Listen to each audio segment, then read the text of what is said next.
Jumat Kliwon.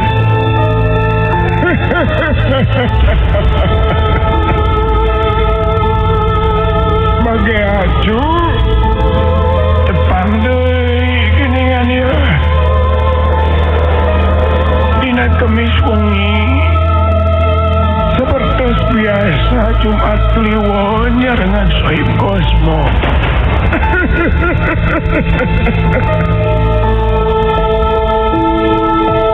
Aya sababaraha carita dina wengi ieu anu baris dipedar su.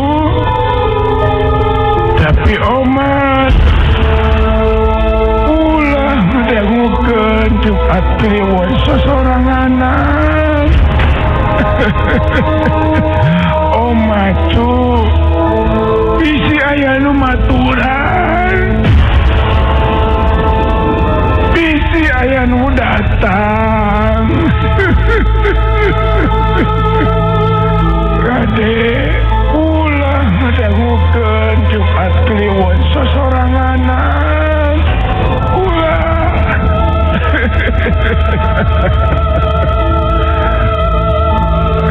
Wilujeng ngadangukeun Jumat Kliwon.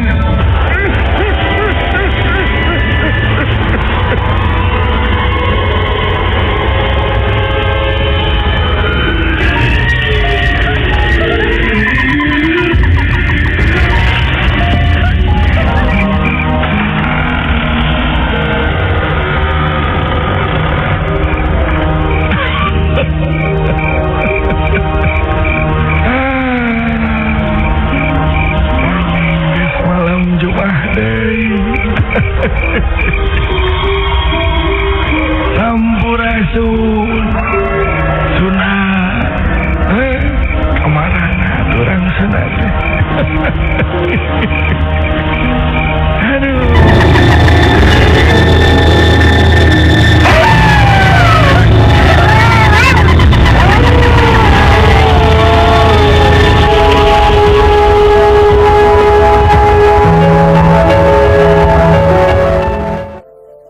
Basa Bapak Kuring meuli imah anu aya di daerah Cisarua.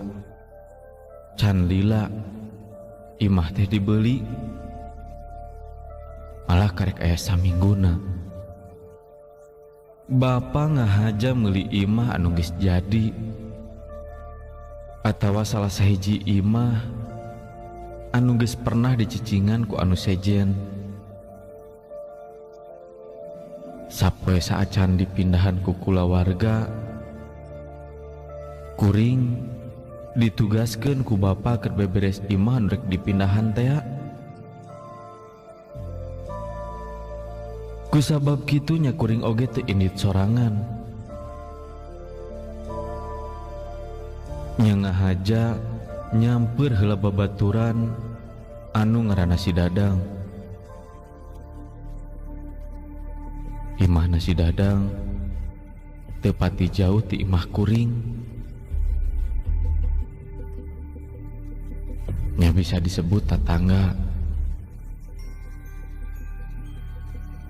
Kuring ngajak Si Dadang teh bubuhan manehna teh babaturan deukeut. Jeung kuringna oge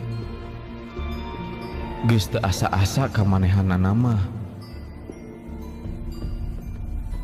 Geus teu karagok deui lamun aya titaheun.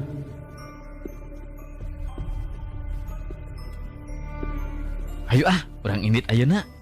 Urang mah geus ngadaguan ti tadi. Halus atuh ari kitu mah. Jadi kan tinggal langsung indit ayeuna. Ari urang mawa naon inditna? Geus, sorangan we tong mawa naon. Kuring indit duaan jeung Si Dadang. Manehna dibonceng kana motor ku kuring. Teka catur di perjalanan nama. Kuring pabeberang geus tepi ka imah anu rek ngadon dibersihan. Kusabab imah isuk terek dipindahan. Imah teh masih karosong, can aya parabot imah.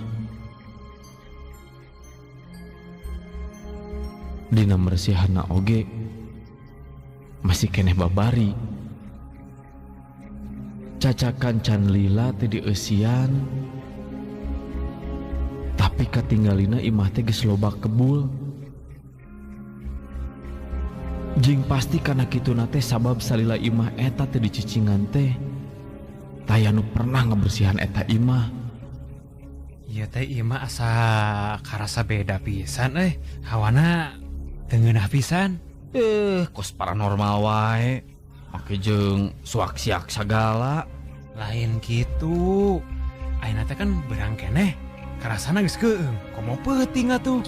Tong kitu pan imah teh rek dicicingan ku kuring jeung kulawarga kuring.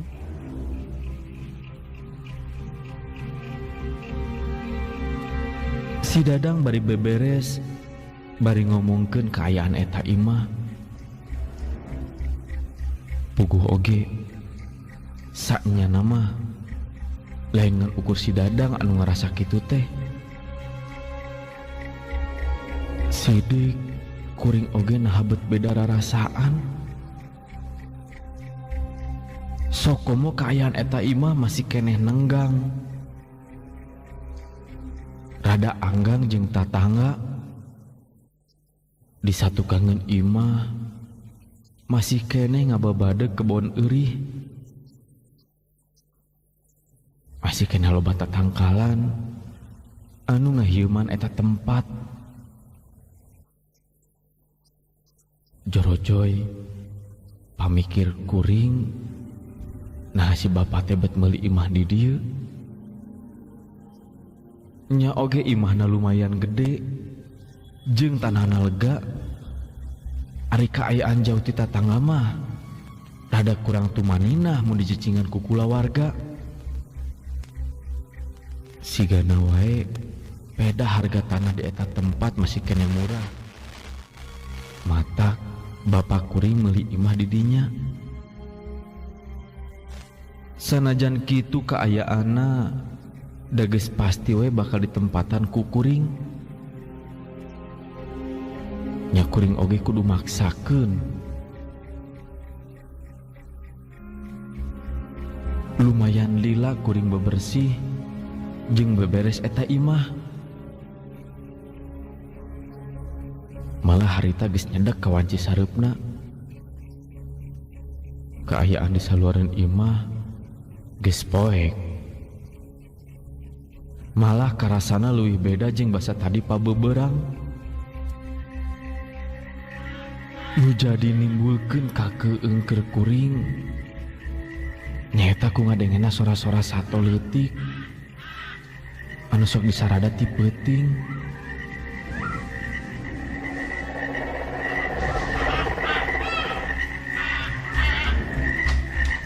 Tapi sok sanajan kitu kuring teu ninggalikeun rasa nu beda ka si Dadang. Nya kuring api-api teger we. Sok padahal si Dadang ngomong wae ngeunaan kaayaan eta imah anu tambah karasa geueuman. Sajroning kitu kuring ngalelemu hate sorangan. Karasa saperti kitu teh pedah can dicicingan we meureun.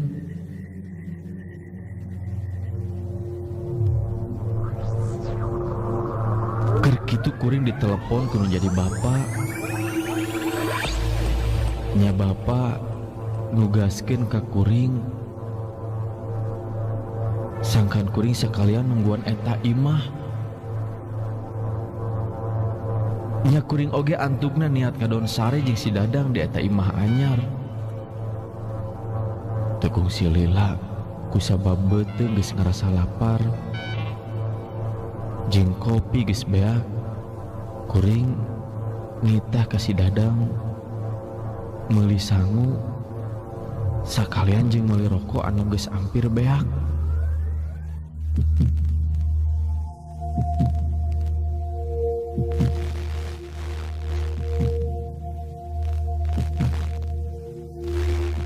Da pastina oge kuring cicing di eta imah moal sare. Puguh oge can aya kasur tempat keur sare. Ngan kakarek aya amparan karpet we.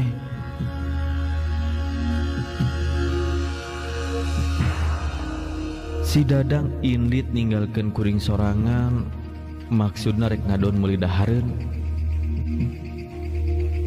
Sanggeus si Dadang indit kana motor ninggalkeun kuring. Nah atuh bet beuki karasa keung eta imah teh. Tina hate kaduhung teh indit bareng jeung si Dadang nya horek kitu mah. Kuring maksakeun sok sanajan jadi aya rasa kasieun oge. Kuring balik deui muru ke tengah imah. Sajroning kitu kuring ngerasa aneh kana kejadian eta. Kakarek oge kuring diuk. Ti kamar cai ujug-ujug kadenge aya sora anu gegejeburan siga anu keur mandi. Ngadenge aya sora sarupa kitu. Kuring teu wani deui ngadon ka kamar cai. Sabab geus pasti teh sasaha. Sok sanajan kadengena siga sora anu mandi. Miti meringkak bulu punduk.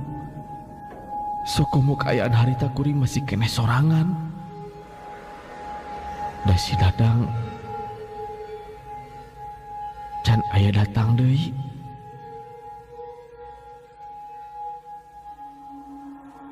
Karasa di jero imah teh beuki tambah keung. Kuring keluar di jero imah. Maksud rek ngadon cicing di teras ngadagoan si Dadang. Kuring gancang keluar di jero imah. Malah keur kitu kadenge aya sora anu ngomong. Bari sorana teu pati tarik tapi jelas kadengena ku kuring.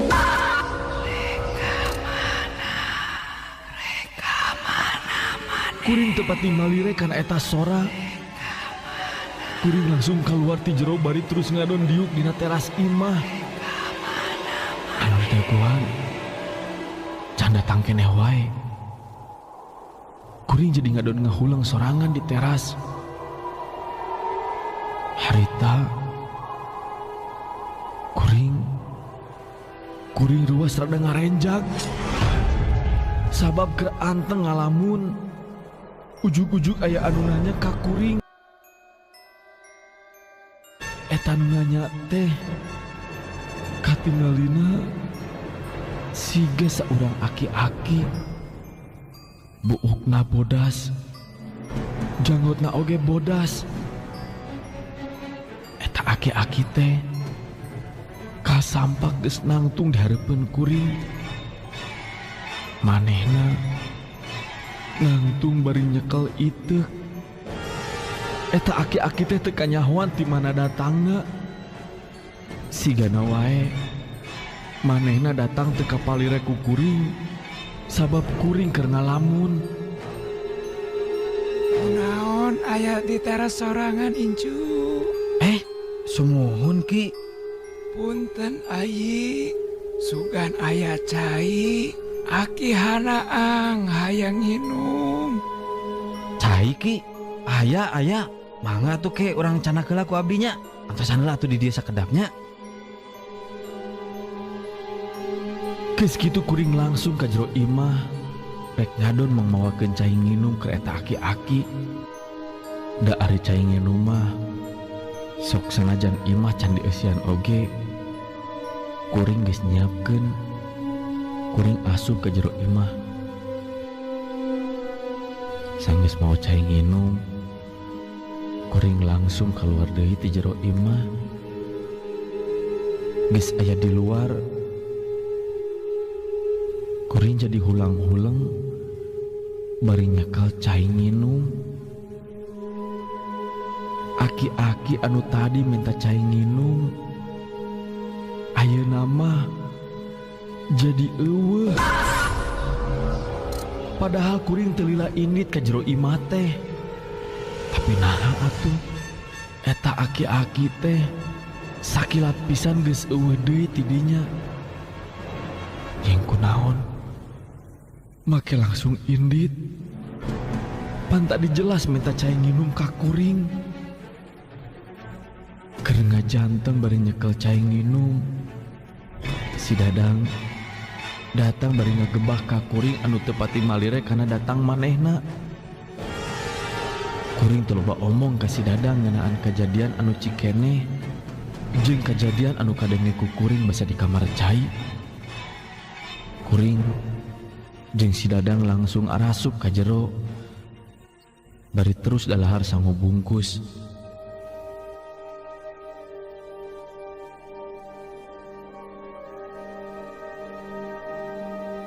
Geus beres dahar, si Dadang ngomong ka kuring ngeunaan aya nu can diroris sarta dibersihan harita.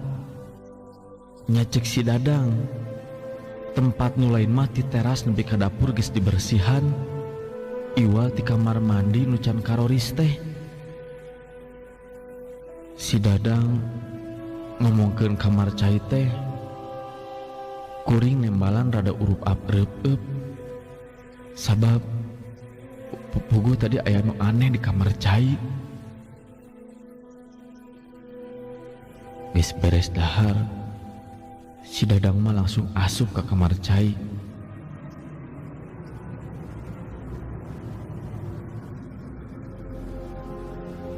Kuring ngan ukur ninggalikeun teu wani nuturkeun si Dadang. Si Dadang bari teu ngarasa sieun siga kuring asup ka eta kamar cai. Manehna terus nyikatan ubin kamar cai sarta ngelapan anu karebul di kamar cai. Kuring oge teu nyare kana polana si Dadang sarupa kitu teh. Salila aya si Dadang di kamar cai, taya kejadian aneh anu kaalaman ku si Dadang. Malah si Dadang tepi kaberesna meresihan kamar cai. Wanci beuki nyedak ka peuting. Pagawean harita geus beres. Kuring jeung si Dadang singgah loler baringan di amparan ku karpet. Kuring mah harita jadi taya pitunduheun. Beda jeung si Dadang anu ngagoler digigireun geus kadenge kerek. Kadenge kerek nasi Dadang kalah nambahan kuring teu bisa sare. Kuring cengkat malah terus hudang sabab karsa nyelek hayang ka cai. Beuki ditahan, beuki karasa teu geunah. Rek ngadon ka cai sorangan masih karasa keueung.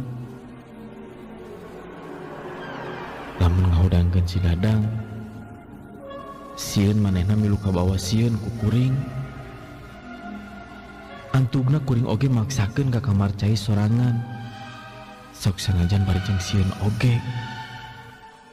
Ngahaja kuring di kamar cai teh pantona teu ditutupkeun.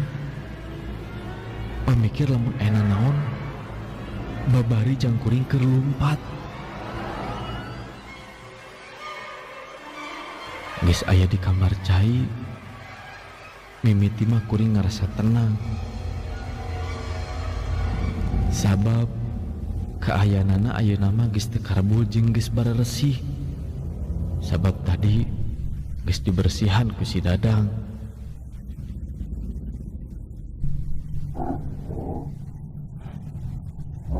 Ngan keur anteng kuring nangtung, kuring jadi ngarenjag. Sabab di lawang lalangit kamar cai aya nu murag. Ngan anu muragna teh teu kebat ka handap. Sabab siga nu katahan ku tali. Ngan harita Harita kuring jadi molotot ningali kaeta anu murag teh sabab katinggali siga saurang jalma anu ngagantung. Kuring jadi ngelemper sabab jelas katinggali eta jalma anu ngagantung teh letahna ngelel bari panona molotot. Jelas eta jalma teh nu ngagantung maneh. Harita kuring langsung ngegorowok minta tulung ka si Dadang. Kuring langsung keluar dari kamar cai, lompat bari terus ngaguyah-guyah si Dadang anu geus sare tibra. Harita kene si Dadang oge diajak balik ka imah ku kuring. Kusabab kuring sieun manggihan deui kajadian anu leuwih ti kitu.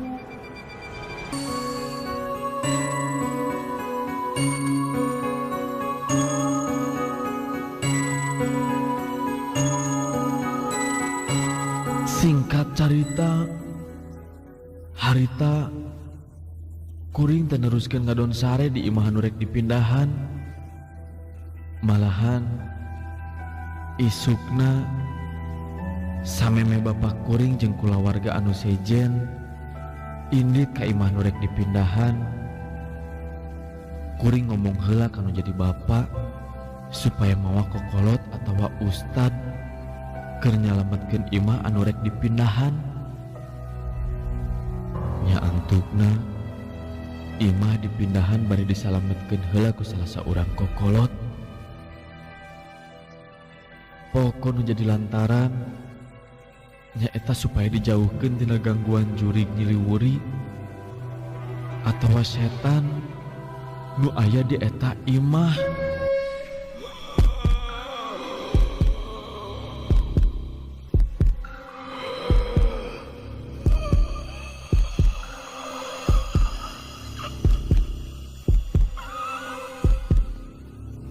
Jumat Kliwon. Mekliekan di sabudaran didinya. Kita pocong nu aya gigireun si Amih teh katingali wae ku kuring. Sanggeus mobil ngaliwatan jalan cagak. Naon? Ayo nyangut, gede laukna. Barang berai panto WC dibuka ku kuring. Ulah po, catet waktuna. Tiap poe Kemis malam Jumat di Radio Kosmo.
Ngaran kuring Mira Julianti.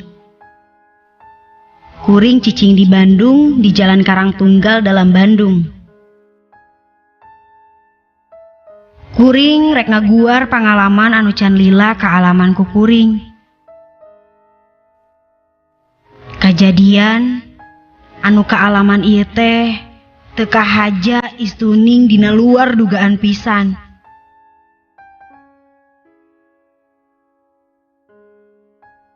Aya salah saurang babaturan sapagawean kuring anu ngaranna Yudi, harita dina kaayaan keur gering. Malah dirawat di salah sahiji rumah sakit anu aya di Bandung.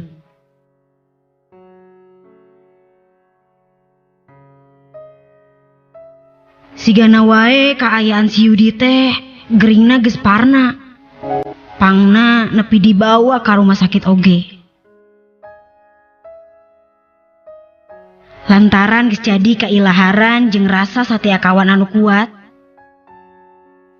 Jadi di mana aya nu gering, urang teh sok pada ngalongo.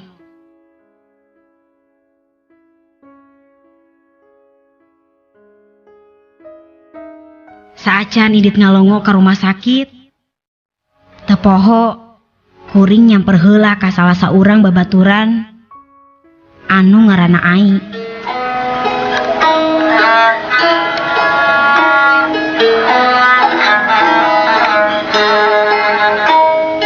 Mira, moal era kitu Mir, lamun orang ngan datang unggul teu mawana naon. Nu penting mah datangna ka nu gering mah.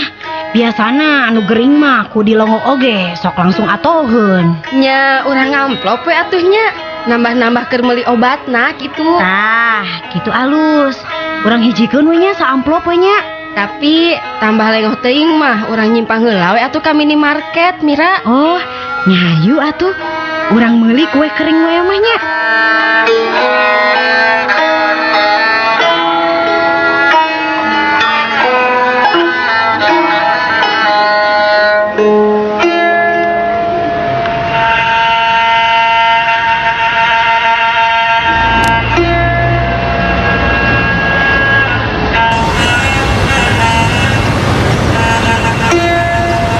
Harita pas pisan poe Salasa, kuring jeung Ai arindit ka rumah sakit. Maksudna rek ngalongok anu gering teh.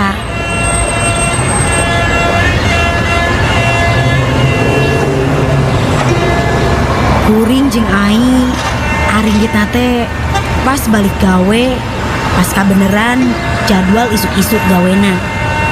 Jadi pas balik sore langsung ke rumah sakit supaya sakalian tebolak-balik ka imah heula.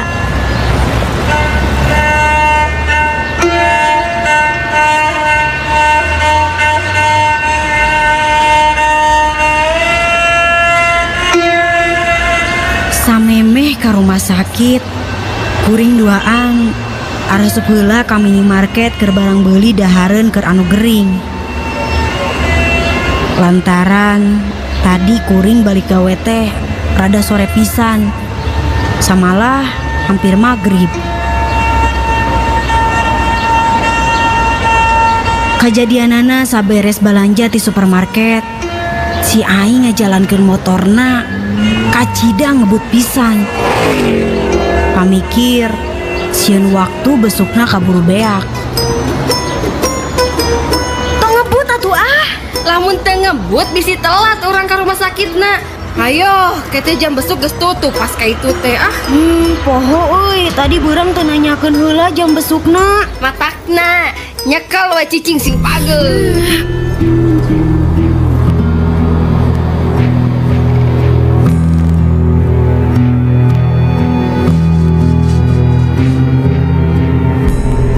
Singkat carita, kuring jeung Ai geus tepi ka rumah sakit. Satepina ka rumah sakit, kuring jeung Ai langsung neangan bangsal tempat Yudi dirawat di rumah sakit eta.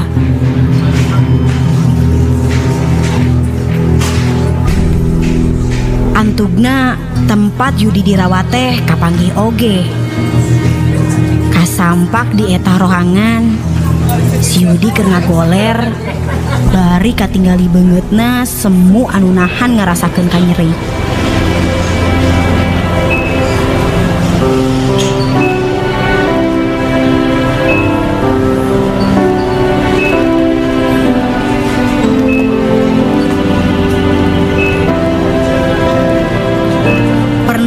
Tempat kamar si Yudi dirawat teh deket jeung kamar mayat. Hal eta teh ngabalukarkeun kuring jeung si Ai rada ngarasakeun kasieun. Komo deui kuring jeung si Ai teh pangawakanna awewe. Jeung deui urang duaan teh rada borangan.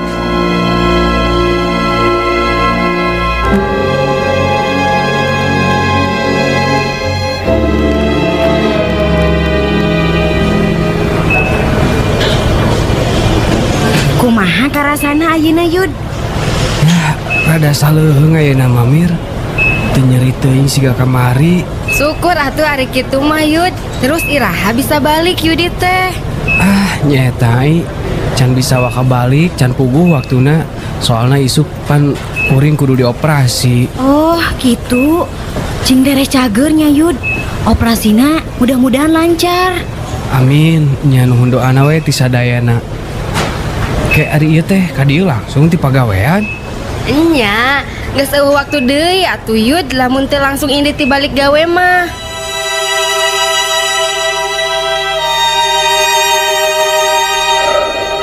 Kuring tiluan aruprek ngobrol sabari nungguan datangna indung si Yudi anu keur salat magrib heula ka mushola.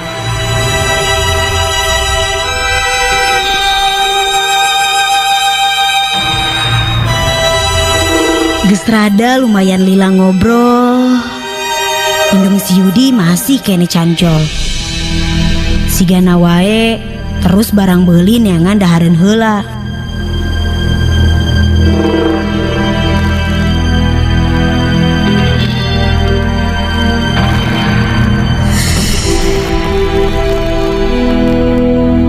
Kuring pamiutan heula ka Yudi rek ngadon kacai heula.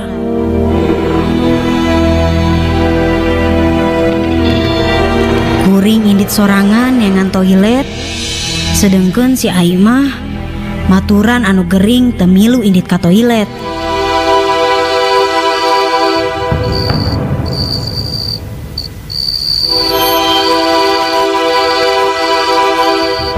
Kaayaan di luareun bangsal geus poek. Da puguh geus peuting waktu teh.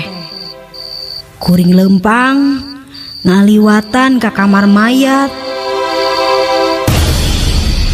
Rek muru ka toilet anu pernahna deket ka kamar mayat.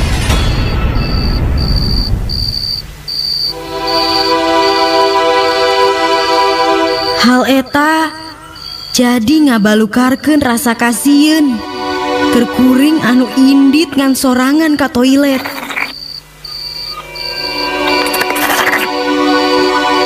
Heug deui keur kitu teh bareng jeung kuring kacai aya anu maot didorong kana belangkar.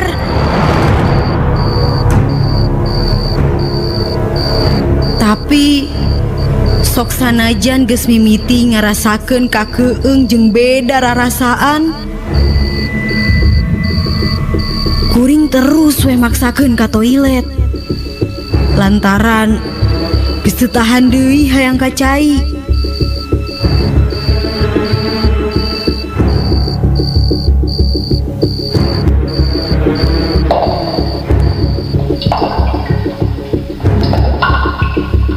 Samalah teu loba pikir deui, saenggeus aya di hareupeun toilet, kuring langsung asup ka jero eta toilet. Basa kuring geus aya di jero, aya kajadian aneh anu ku alaman ku kuring. Keran cai anu aya di eta toilet Ujuk-ujuk ngocor sorangan. Padahal kumura eta keranca itu can dibuka. Tidinya bulu pudu kuring langsung cing puringka. Punten, kanu ngagegeh di dieu, ulah ngaganggu.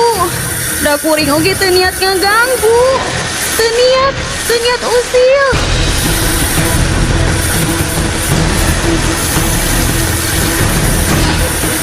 Kuring ditutup deui keran cai anu ngocor lantaran caina geus muda.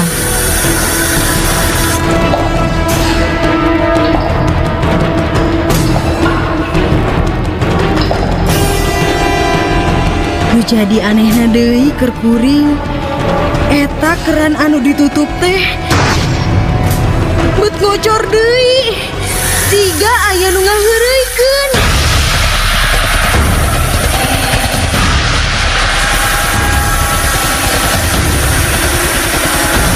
Lantaran aya kejadian kitu, kuring teu lila aya di toilet teh.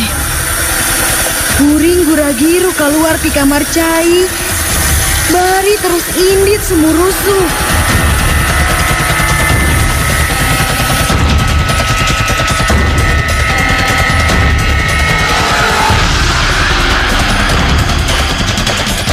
Can jauh kuring ti palebah eta kamar cai. Kakarek oge sabaraha lengkah. Kuring ninggali siga aya tali anu nganteng. Sok sanajan sieun. Jorojoy rasa penasaran keur ngayakinkeun. Naha tali naon atuh eta teh? Pangangguran eta tali ku kuring di deketan. Saterusna ku kuring dibenyeng.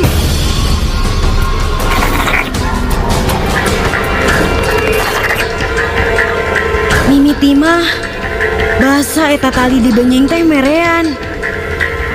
Ngan lila kalilaan naha bet siga nyangket.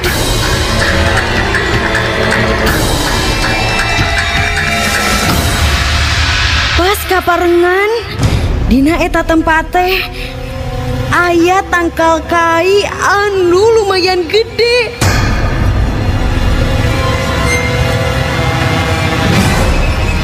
Samalah basa diperhatikan ku kuring eta tali teh bet kaluhur ngait kana eta tangkal kai.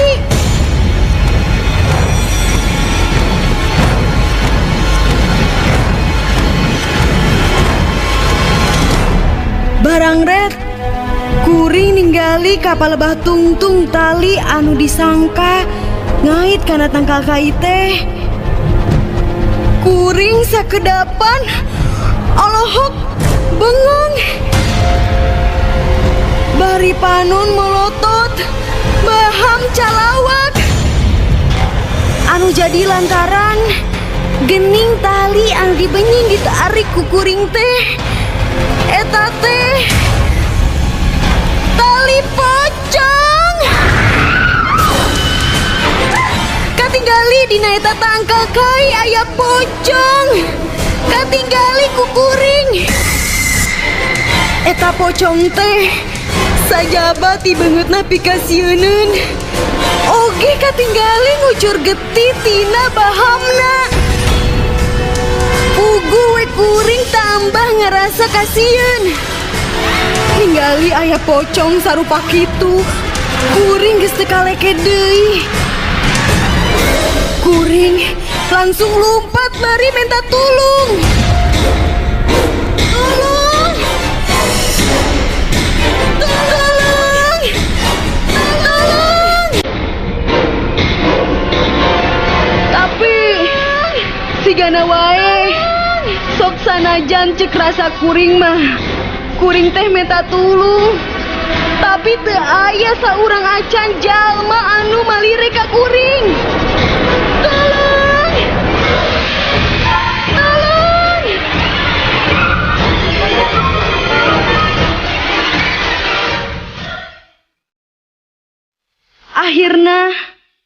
kuring lumpat tepi ke kamar di mana si Yudi dirawat teh.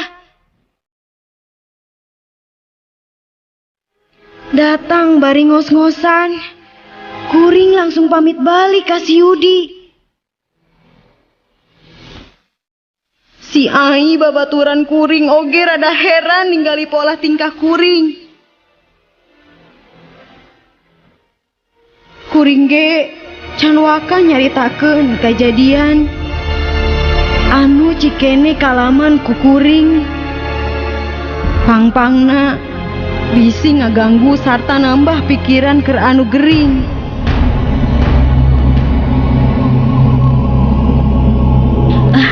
Yudi, abdi pamit heula pulangnya. Yudi cinggera cagernya. Oh, rek baralik wae ayeuna. Ya sok atuh, kade hati-hati di jalanannya.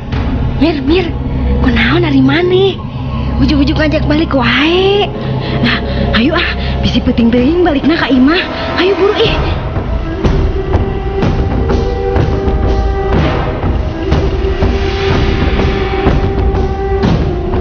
Kuring jeung si Ai baralik di rumah sakit.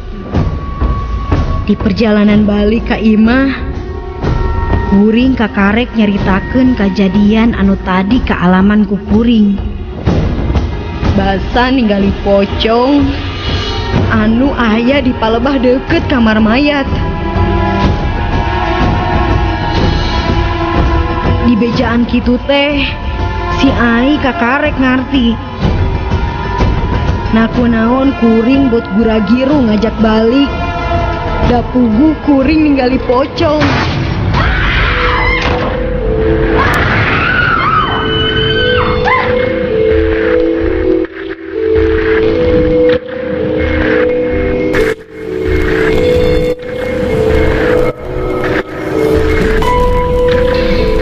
Singkat carita, kuring tepi ka imah dianterkeun heula ku si Ai kana motor.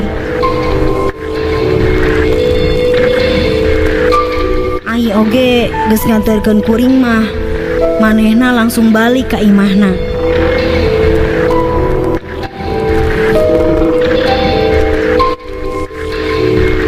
Saminggu ti kajadian eta, Yudi anu gering teh teu kapuluk nasibna. Sigana wae panyakitna teh geus parna pisan. Yudi tepi ka hanteuna. Yudi maot sanggeus saminggu dilongo ku kuring jeung Ai. Aya rasa sedih keur kuring jeung Ai. Kalengitan salah saurang babaturan deket kuring. Puguh oge Yudi teh salah saurang babaturan sapagawean anu pangdeketna.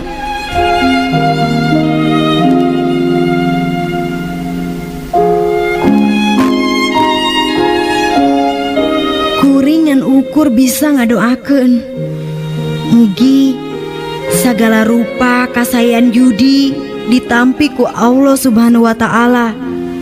Kalayan dihapunten sagala dosa perdosaanana. Mugi dipadangkeun di alam kuburna. Amin ya robbal alamin.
Sanajan kejadianana geus lumayan lila,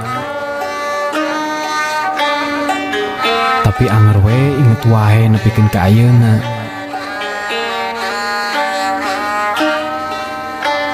Salah sahiji kejadian anu mata kurang kaharti ku akal sehat.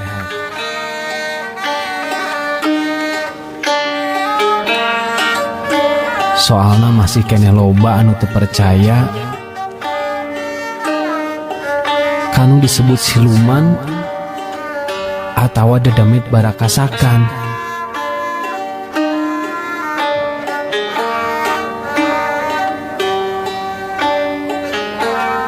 Tapi keur kuring mah percaya teh peda geus kaalaman ku kuring sorangan.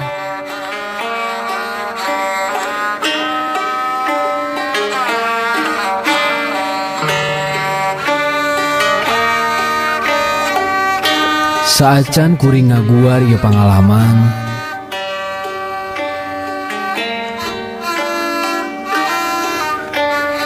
nepangkeun ngaran kuring anu geus pada nelah mah Mang Oo.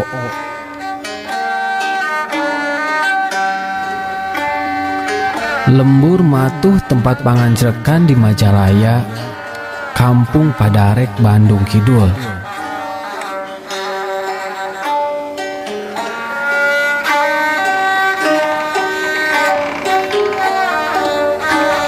Majalaya dina pangalaman anu rek dicaritakeun ieu lain Majalaya kawas ayeuna, tapi Majalaya anu masih kene ngaplak pasawahan, oge masih kene loba tatangkalan geledegan.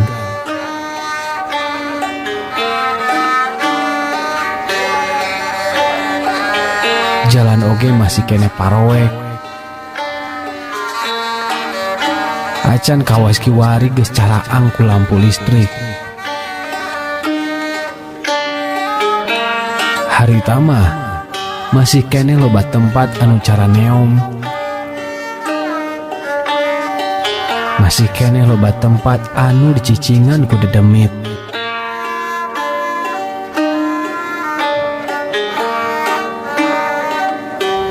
Jalan-jalan oge can rame ku balawirina mobil angkutan.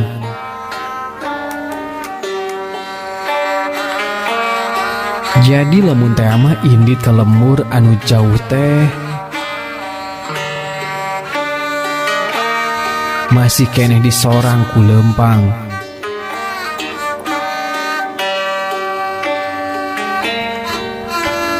Hiji mangsa kuring keur aya di imah babaturan anu aya di Buah Batu.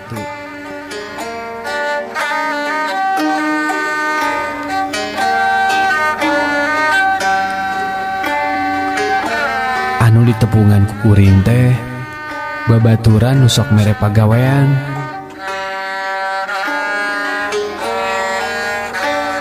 Kabeneran kuring keur nganggur geus aya kana 2 mingguna. Kuring teu boga gawe.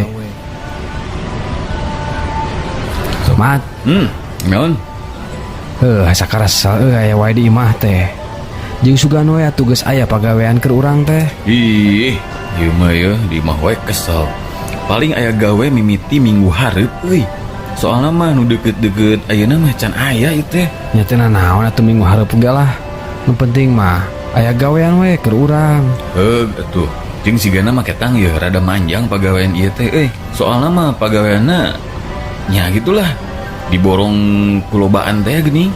Wah, atuh kok mau kitu mah si pisan lah pokona mah. Ya mudah-mudahan we atulah cing lancar gitu tah boronganna lah. Amin, Mat.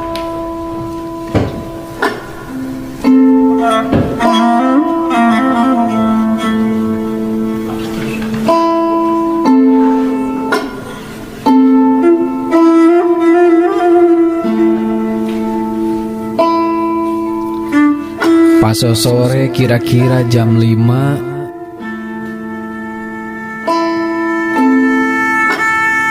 kuring pamitan balik ka si Mamat.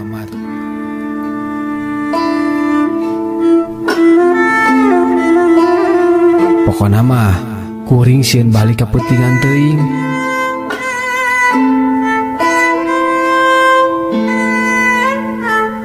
Sok sanajan balik jam 5 oge, geus pasti wae nepi ka imah teh peuting.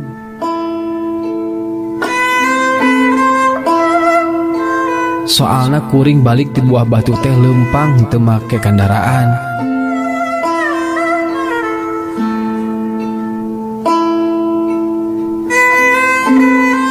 Kuring diberi duit ku si Mamat, maksudna keur ongkos balik.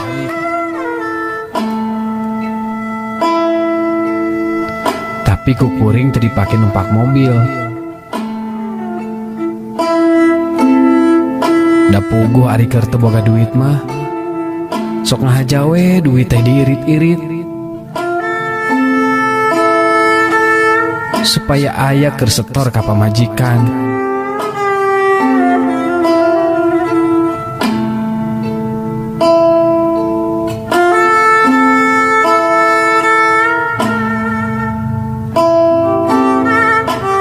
Geus liwat Isa kuring masih kene di perjalanan balik ka imah.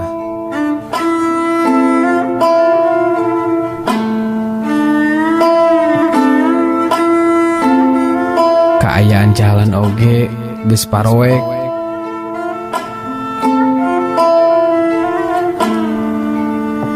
Puguh kuring lempang teh teu bisa gagancangan.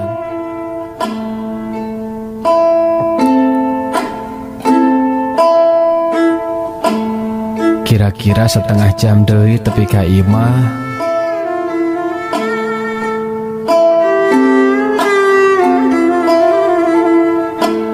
Di tempat anu hara-haraeun jauh ka lembur, nu aya pasawahan anu ngaplak jeung rajegna tatangkalan. Basa kuring keur tongoy lempang, ujuk-ujuk aya suara anu ngomong ka kuring.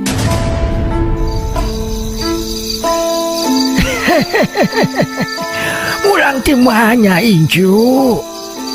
Aki gini nyeta tos di Buah Batu ya teh Ki. Oh gitunya. Sumuhun Ki, dupi Aki bade ka mana atanapi mulih ti mana? Waya Ki aya di dieu.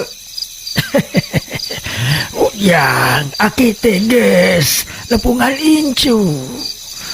Juk atuh teruskeun balik ka imah. Omat pesen di Aki mah, lamun ayana naon di jalan tong dipalire. Antepkeun we nya. Maksudna kumaha Ki? Nya teu kudu kumaha, ngan sakitu we pesen di Aki mah. Oge neruskeun deui lalampahan. Muru balik ka imah teh.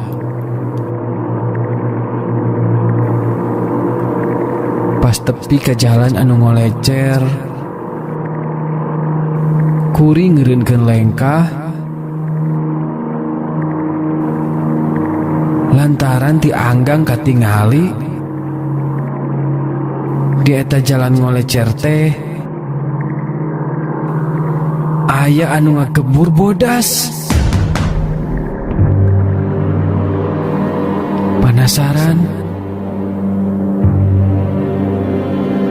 lalaunan kuring ngadeuketan eta nu katingali ngagebur bodas teh.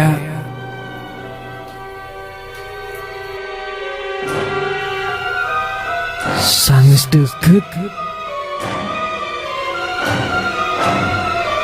kakarek atra katingali sing horeng eta nu bodas teh siga gemolan.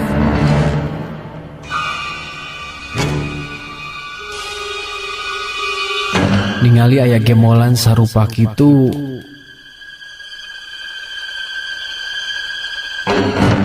kuring teu ingat deui kana pesan ti si Aki tadi.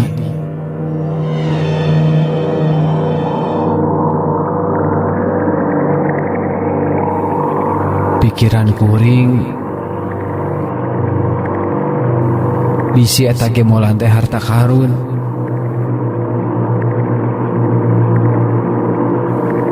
Nya antukna eta ge molan oge ku kuring dicokot. Maksud rek dibawa ka imah. Sahanu nyaho eusina emas atawa duit. Sabab tadi katingali ti kajauhan eta gemolan teh semunga gembur ring reuas. Lantaran tina eta gemolan teh keluar haseup bodas.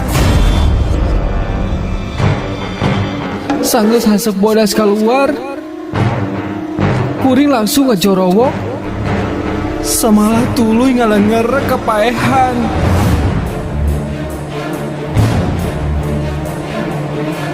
Majikan kuring anu geus aya di kamar tibu buranjat keluar lantaran ngadenge sorak kuring anu kuring kacidar waseunahna. Ningali kuring anu ngalengerek bari panon bolotot.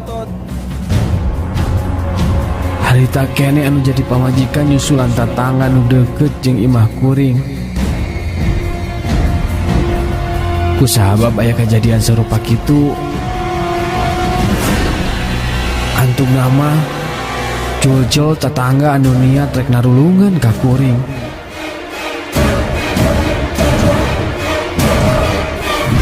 Kumaha mimitina atuh Mang Oo bisa jadi kieu. Nya eta abdi oge teu apal. Tadi teh abdi nuju aya di kamar. Ari pas keluar ujuk-ujuk caroge abdi tos burial buncelik sarupi kieu. Moal gitu weureuk dahareun. Duka Pak RT, abdi oge heran.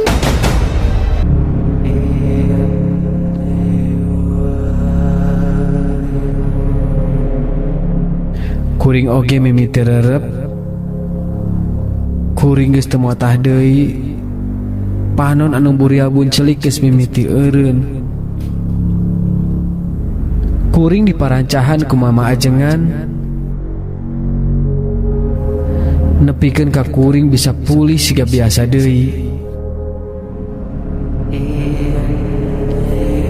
Singkat carita, kuring sadar.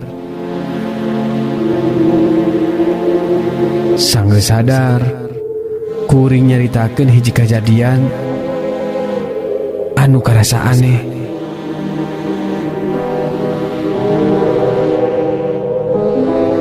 Eta dina ngimpi teh kuring beut aya nu ngagusur ku makhluk anu jangkung badag bari panon bolotot.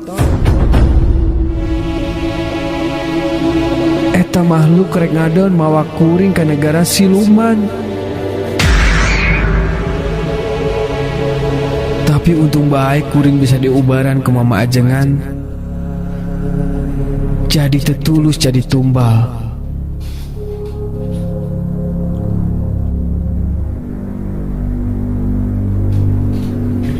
Eta kejadian teh geuning aya hubunganana jeung gemolan anu dibawa ka imah ku kuring.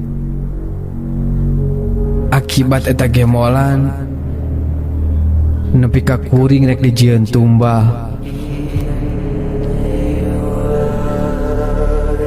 Eta gemolan ku mama ajengan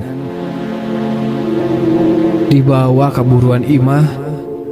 Samalah pada nyaksian ku sebagian tetangga.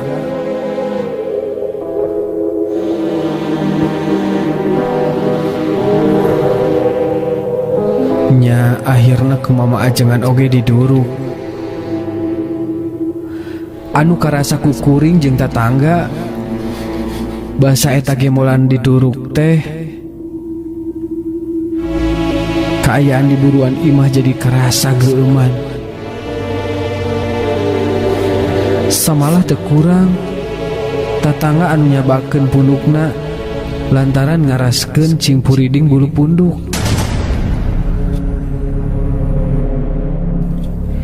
Isukna kuring ku mama ajengan disareatan deui supaya ngadahar cau emas. Sanggeus diubaran ku mama ajengan mah kuring oge pulih sabi hari deui. Kuring tetulus jadi sebab atawa jadi tumbal.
Tapi sekarang cu waktu nak tanya kapan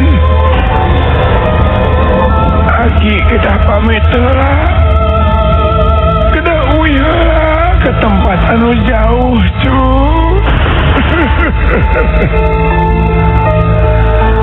Ulang cekap kenala duikan kalian Jumat Kliwon iya Malam Jumaah payun orang sasarangan deui Jumat Kliwon